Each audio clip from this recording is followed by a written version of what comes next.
You guys see that behind me? That is a degree in psychology.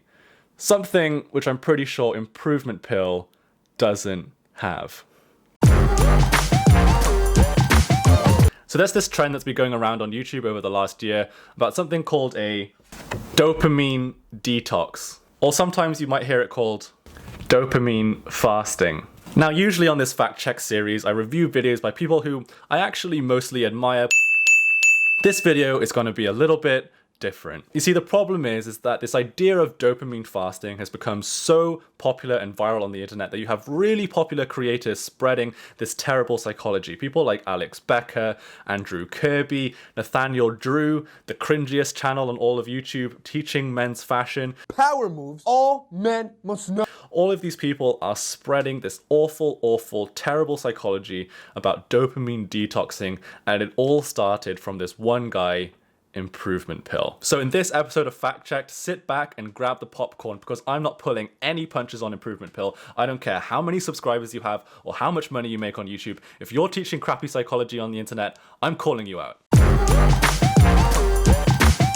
So I received the following comment a couple of videos ago from a Mr. Bot. He asks, how does one recover from a period of unwanted slacking off? What are some good practices and ways to recover? Essentially asking how to get your life back together. Now, when I came across this comment, the first thing that came to my mind was actually a ritual that I invented many years ago back in college when I was drinking, smoking, and simply partying way too hard. I call it the dopamine fast. Now, in order for this to work, you have to treat it like a sort of holiday. This is an entire day event that starts from the moment you wake up all the way until the moment you fall asleep. And this is a special holiday because unlike most other holidays which are fun and filled with activities, the entire purpose of this one is to have as little fun as possible, which means that there's a huge list of things that you cannot do. That's right, things that you consider to be fun, entertaining, or pleasurable are strictly forbidden. So this means no food. All you're allowed to do is drink water. No phone. You can leave it on for emergency calls, but you can't use it. No internet, which includes surfing the web and or social media of any kind. Facebook, Snapchat, Instagram. No watching of videos. So this means no TV, no YouTube, no Netflix, no going to the movies, no substances of any kind. You guys get the idea.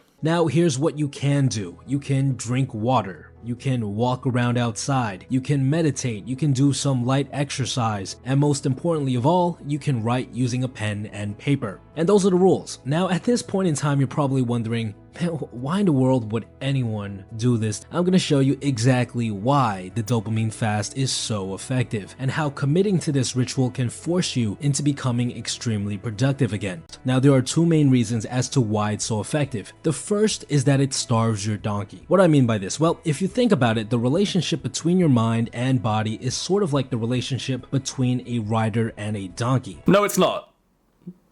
It's really not.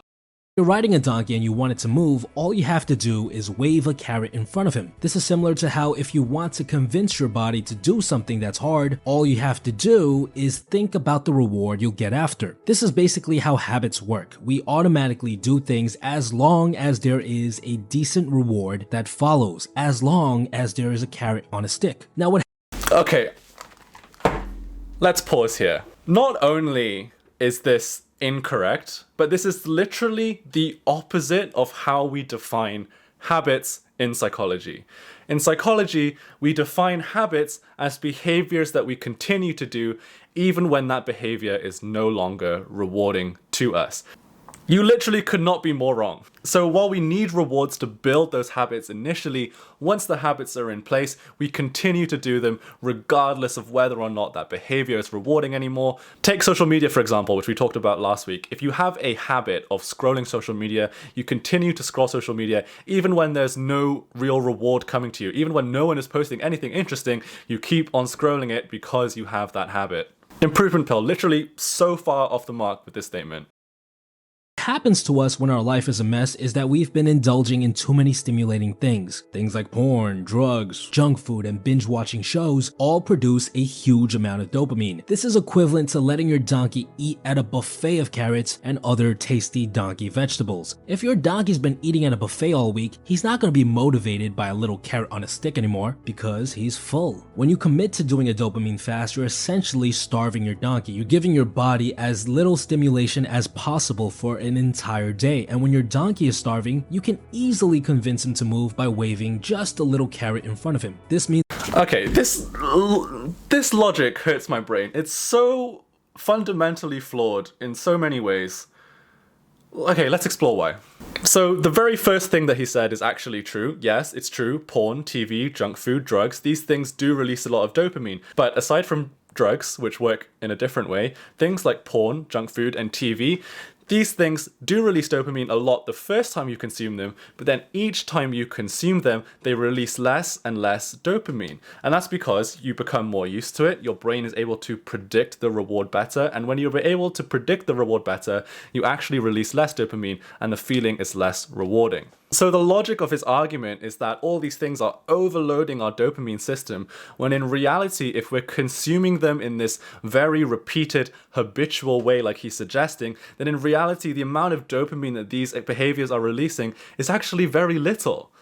Now, when we take a break from these things and we actually starve ourselves from the stimulation, what we should actually be doing is that experiencing these things as new again, as being really rewarding again. Because what we know from neuroscience and neuroeconomics is that these little breaks in stimulation mean that your brain kind of resets the prediction of how rewarding that stimulus is going to be. So then the next time that you consume porn or junk food or TV, it's actually way more rewarding the next time you consume it. So the logic is completely backwards to what Improvement Pill is saying. Taking a break actually makes those things on the table more rewarding.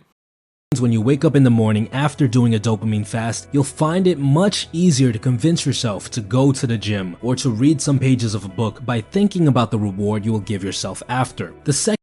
So his logic is then that these less rewarding behaviors, like going to the gym or eating healthy or reading a book, these things will then become more motivating because our baseline of dopamine has dropped.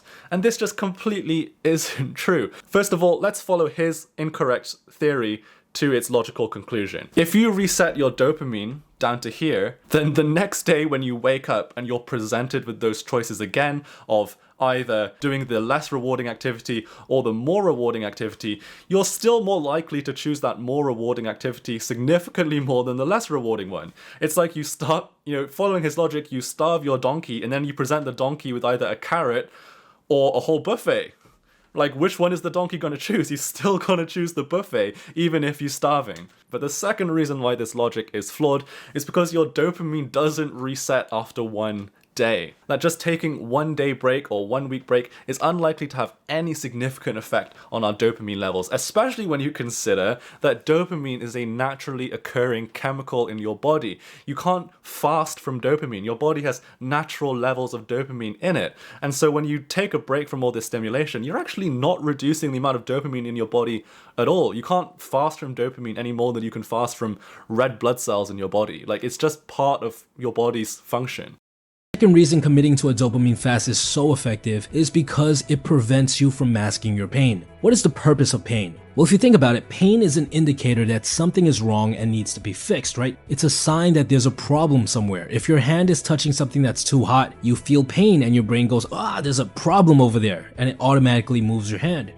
This is also completely incorrect. One of the first things you learn in undergraduate psychology is that not all neural processes have to go through the brain. The actual main example they give is his exact example. What's actually happening is the cells in your hand are sending that very important signal to just your spinal column. It never reaches your brain. It goes to your spinal column, back through your hand, and it immediately activates the muscles necessary to retract your hand. Because if it went to your brain and then back down again, it would be too slow, and it's too important a response to take that long. So again, Improvement Pill, completely wrong. This exact response that you're giving is the textbook example of a response that doesn't require the brain. Pain is necessary for us to fix our problems. The same thing applies to emotional pain. Things like rejection, loneliness, and shame. These are all indicators that something is wrong in our lives.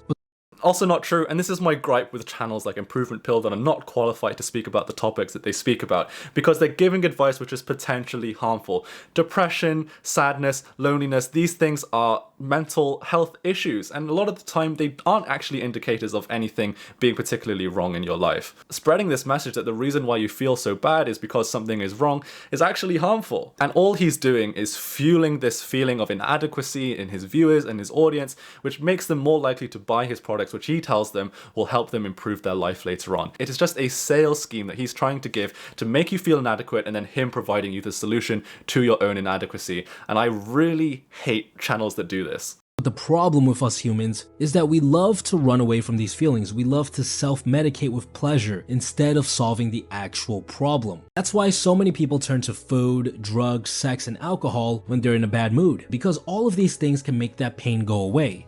Now, when you're in a bad mood or you're stressed or you're anxious, it's true, some people turn to sex, drugs, and alcohol, but that's only if they have a sex, drug, and alcohol habit. You see, when we're feeling stressed, when we're feeling anxious, when we are under a lot of mental load, we tend to fall back on our habits, whatever those habits might be. So similarly, when people feel stressed or anxious, you also hear lots of stories of healthy people who actually work out when they feel stressed, or they cook, or they bake, they stress bake, and they do these productive, more constructive things because they have a habit of doing that, and that for them is calming, because habits have a calming property on us.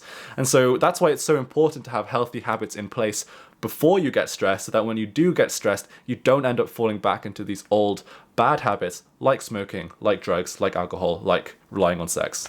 At least temporarily. Now, when you do a dopamine fast, you have no way of avoiding your problems, because there's literally nothing you can do to mask any of the pain. And this forces you to address all of the problems that you've been running away from for who knows how long. And here's where writing comes in. In order to address this pain, the best thing to do is to write, to organize your thoughts, to figure out why you're feeling this pain to begin with, and to eventually come up with a plan. Okay, so in this last part of the video, Improvement Pill is just giving you some writing prompts, which we're just going to skip because it's not really about psychology anymore. Which brings us, of course, to the final score. Now, as you guys know, everyone starts out at 10 out of 10, and then we deduct points depending on how many incorrect things they say in their video. And so we're going to deduct 1 point for the donkey analogy, saying that your mind and your body is like you riding a donkey. We're going to deduct another 2 points for just the awful definition of habits and just fundamental misunderstanding of what habits are. We're going to deduct another 2 points for the just generally terrible logic that his own argument doesn't hold water if you follow it through to its own logical conclusion. We're going to deduct another 2 points for calling it dopamine fasting, because you can't fast from dopamine, it's produced by your body. We're going to deduct another single point for saying that your hand retraction reflex is a process that goes through your brain. It never reaches your brain. And finally, we're going to deduct another 2 points for spreading harmful advice about serious mental health issues, which brings us to a grand total of 0 out of 10.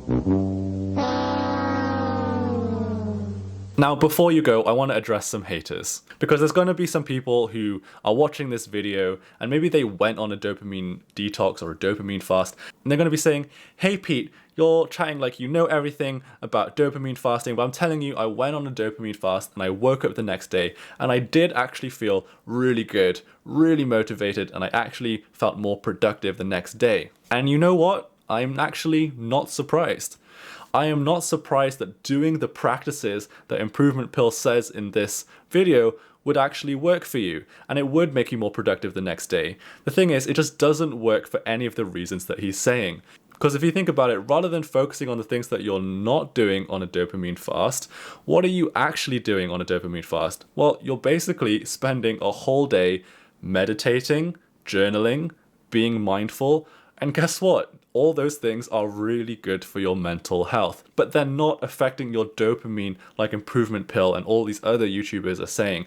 Your dopamine levels are likely uninvolved in this process almost completely. What you'd actually be influencing is most likely a different neurotransmitter, and that is cortisol. Cortisol is your stress hormone. Now, there is some research to suggest that doing mindful activities like meditating and journaling and just generally being reflective has a beneficial effect on our levels of cortisol and stress. Now, once again, little caveat to that, the research is mixed, so your mileage may vary. But if the positive research is to be believed, and certainly there's a lot of anecdotal evidence that people feel really good after they meditate, then you would expect these people to have lower cortisol levels the next day. And if they have lower cortisol levels, they likely have had better sleep. They likely wake up feeling more refreshed. They're more likely to have creative solutions to problems. And they're actually able to exert more willpower because they feel less stressed. And so, yeah, I'm not surprised that you were able to achieve some of the results that Improvement Pill said that you'd be able to achieve. It's just that the reason why you're able to achieve them is completely devoid of all the logic and all the rubbish neuroscience that Improvement Pill is talking about in his video. Alright guys, I hope that cleared things up. If you enjoyed today's video and you made it to the end, please can you give me a thumbs up because it really helps me out. Alright guys, thank you so much for watching and I'll see you next time. Bye bye.